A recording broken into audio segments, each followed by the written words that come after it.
నిజంగా చెప్తాను, హృదయానికి హత్తుకుపోయిన క్యారెక్టర్ ధనుష్. దేవా అంటే ఈ క్యారెక్టర్కి ధనుష్ తప్ప ఇంకెవరు లేరని, ఇంకెవరు చెయ్యలేరు. ష్యూర్ ఇంకొక హీరో లేడు. అంత పెర్ఫార్మ్ ఇచ్చి హీరో ఇమేజ్ ఉండి, స్టార్ ఇమేజ్ ఉండి, అన్ని రకాల కాంబినేషన్లో ఉండి చేసే మనిషి అంటే the one and only star in India is Dhanush. ధనుష్ని మైండ్లో పెట్టుకుని ఈ క్యారెక్టర్ డిజైన్ చేసావా శేఖర్? లేదు, నీ క్యారెక్టర్కి అతను అనుకోకుండా సరిపోయాడా అని అంటే నాకు లేదు. నువ్వు ధనుష్ని దృష్టిలో పెట్టుకుని ఈ క్యారెక్టర్ డిజైన్ చేసేవేమో అనుకో అనిపిస్తుంది నాకు. ఎందుకంటే ఈయన సపోజ్ నేను చేయలేని Shekhar, I very sorry sir, నా రొంబ బిజీ இருக்கேன், நான் பண்ண முடியாது అని சொன்னா என்ன பண்ணுவேని?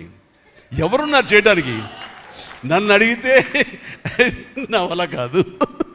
నాకు వద్దని బాబు ఈ కష్టాలు ఇవి, నాకు ఇలా ఎవరు లేరు. అంత న్యాచురల్గా ఆ క్యారెక్టర్లో ఇమిడిపోయి ఆ క్యారెక్టర్ని అంత బాగా చూపించడం అనేది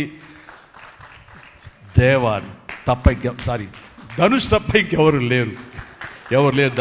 ధనుష్ నీకు బెస్ట్ యాక్టర్ అని చాలా మామూలు అయిపోయింది. మాకు ఎప్పుడైనా వస్తే వావ్ నాకు వచ్చిందో నేషనల్ బెస్ట్ యాక్టర్ అనుకోవాలి తప్ప నేను. బట్ నీకు ఇది మామూలు అయిపోయింది.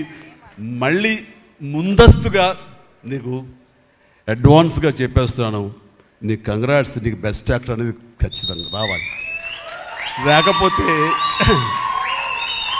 నీకు నేషనల్ అవార్డ్స్ అనేదానికి మళ్ళీ అర్థం లేదు. బట్ అది నీకు ఇది మామూలే. కానీ నీకు ఈ సినిమాకి వస్తే కనుక ఇందులో ప్రతి ఒక్కరికి ఇది గర్వకారణం. అది definitely you will win. Fantastic.